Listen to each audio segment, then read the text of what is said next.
नमः शिवाय। सभी शिव भक्तों को आने वाले सावन मास की बहुत बहुत शुभकामनाएं।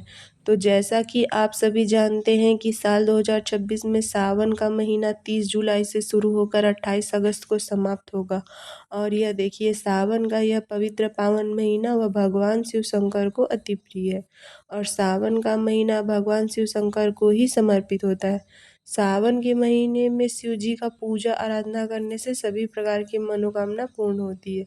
तो आज की इस वीडियो में मैं आपको दिखाने वाली हूँ कि आप पूरे सावन के महीने में किस प्रकार से बेलपत्र के पेड़ के नीचे शिवलिंग की स्थापना, पूजन और विसर्जन करें। तो देखिए, हमारे शास्त्रों में पार्थिव शिवलिंग के पूजन का बहुत अधिक महत्व बताया गया है। और विशेष करके अगर हम बेलपत्र के पेड़ के नीचे शिवलिंग की स्थापना, पूजन और विसर्जन करते हैं तो जितने बेल वृक्ष के पत्ते होते हैं उतने शिवलिंग के पूजन का हमें पुण्य फल प्राप्त होता है। तो देखिए, सुबह सवेरे नित्य कर्मों से निवृत्त होकर स्नान आदि करने के बाद एक थाली तैयार कर लें और थाली में गंगा जल मिश्रित जल ले लीजिए। एक लोटे में कच्चा दूध, भोग के लिए कोई भी फल, मिश्री, बतासा, गुड़ या चीनी भी ले सकते हैं। अष्टगंध, चंदन, अक्षत, एक शुद्ध देसी घी का दीपक, धूप, दीप, थोड़ी से बेलपत्र और जो भी फूल हो आपके पास वह रख लीजिए। कलावा, दक्षिणा के लिए सिक्के और माचिस रख लीजिए थाली में। और देखिए, सोमवार के दिन बेलपत्र ना तोड़े और जिस भी पेड़ का आप पूजन कर रहे हैं उनके पत्ते ना तोड़े। पौधा अगर छोटा है तो बिल्कुल भी पत्ते नहीं तोड़ना है।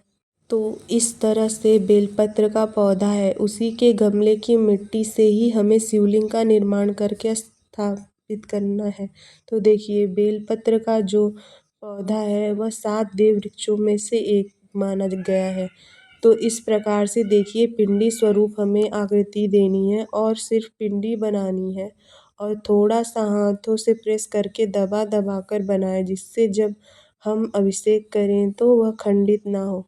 और इस प्रकार से एक छोटा सा गड्ढा करके हमें यहाँ पर शिवलिंग को स्थापित कर लेंगे। और यह देखिए, अगर आपके घर पर बेलपत्र का पौधा ना हो तो मंदार के पौधे में, समी के पौधे में या फिर आप किसी भी पौधे के गमले में शिवलिंग को बनाकर पूजन कर सकते हैं। खाली आपको तुलसी जी के पौधे में शिवलिंग नहीं बनाना है। और अगर आपके घर में पौधा ना हो तो एक गमला ले लीजिए, मिट्टी भर लीजिए, उसी में भी शिवलिंग बनाकर पूजन कर सकते हैं। तो इस प्रकार से एक शुद्ध देसी घी का दीपक प्रज्वलित करेंगे, हमने रख लिया है। और 4 बार इस प्रकार अभिषेक कर लेंगे और इसके बाद हम कच्चे दूध से अभिषेक करेंगे। देखिए, गर्म किया हुआ दूध नहीं होना चाहिए और थोड़ा ही दूध डालेंगे, जिससे जो पौधा है वह खराब ना हो। इसके बाद वापस से हम शुद्धोदक स्नान करा लेंगे शिव जी को। और लोटे में जब भी जल भरें तो पहले गंगा जल डालें, फिर जल, इसके बाद वस्त्र की भाव से हमें कलावा अर्पित कर दिया है। और इसके बाद हम अष्टगंध चंदन से हमें त्रिपुंड बनाकर शिव जी का श्रृंगार करेंगे। त्रिपुंड जो है वो शिव जी को अति प्रिय है। तो देखिए, सबके घरों में शिवलिंग नहीं होता है, तो इस प्रकार से गमले में पार्थिव शिवलिंग बनाकर उसका पूजन करने का पुण्य फल की प्राप्ति होती है। तो यहाँ पर धूप बत्ती भी जलाकर मैंने रख दिया है। इसके बाद शिव जी को हम अक्षत समर्पित करेंगे। अब देखिए, कुछ बेलपत्र चाहिए होते हैं। बेलपत्र भी आप देख कर लें, कहीं से कटे फटे ना, टूटे ना हो। और बेलपत्र में इस प्रकार से चंदन से हमें टीका लगा देंगे। आप चाहें तो बेलपत्र में राम का नाम या ओम नमः शिवाय भी लिख सकते हैं। और चिकना साइड इस प्रकार से शिवलिंग पर टच करते हुए हमें बेलपत्र को अर्पित करना है।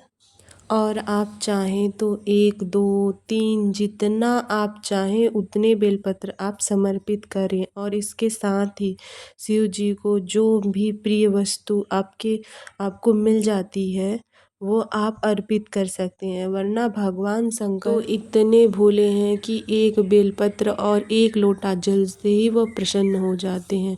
इसके साथ ही जो भी फूल हो आपके पास आप अर्पित करें, फल अर्पित करें, भोग में साथ ही दक्षिणा के लिए कुछ सिक्के अर्पित करें। इसके बाद धूप दीप से प्रेम पूर्वक हम आरती उतार लेंगे शिव जी की। तो देखिए, आरती उतारने के बाद हमें भगवान से हाथ जोड़ के पूजा में रही कमियों के लिए क्षमा याचना करना और पूजन करने के 15-20 मिनट बाद जब दीपक शांत हो जाएगा तब हमें विसर्जन करना है। तो देखिए, यह जो दीपक है इसे हमें उठा लेना है और जो भी भोग है उसे आप स्वयं ही ग्रहण कर सकते हैं या परिवार के लोगों को भी दे सकते हैं। और यह जो सिक्के हैं हम हर रोज़ चढ़ाएंगे देखिए, और इस सिक्के से प्रसाद खरीद के सभी में बांट देंगे या फिर किसी ब्राह्मण या कन्या को दान देंगे। इसके बाद इसी गमले में हमें शिवलिंग का विसर्जन करना है। तो इस प्रकार से पहले थोड़ा सा जल छोड़े दीजिए। इसके बाद यह जो बेलपत्र है उन्हें धुलकर आप बार बार चढ़ा सकते हैं।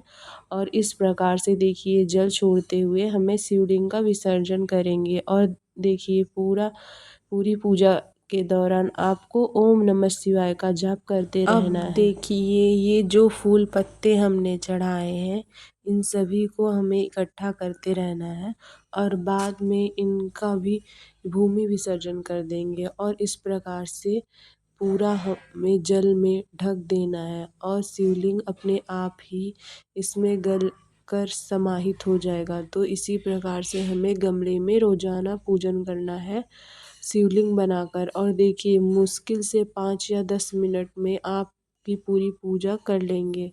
तो उम्मीद करती हूँ पूजा विधि आप सभी को पसंद आए।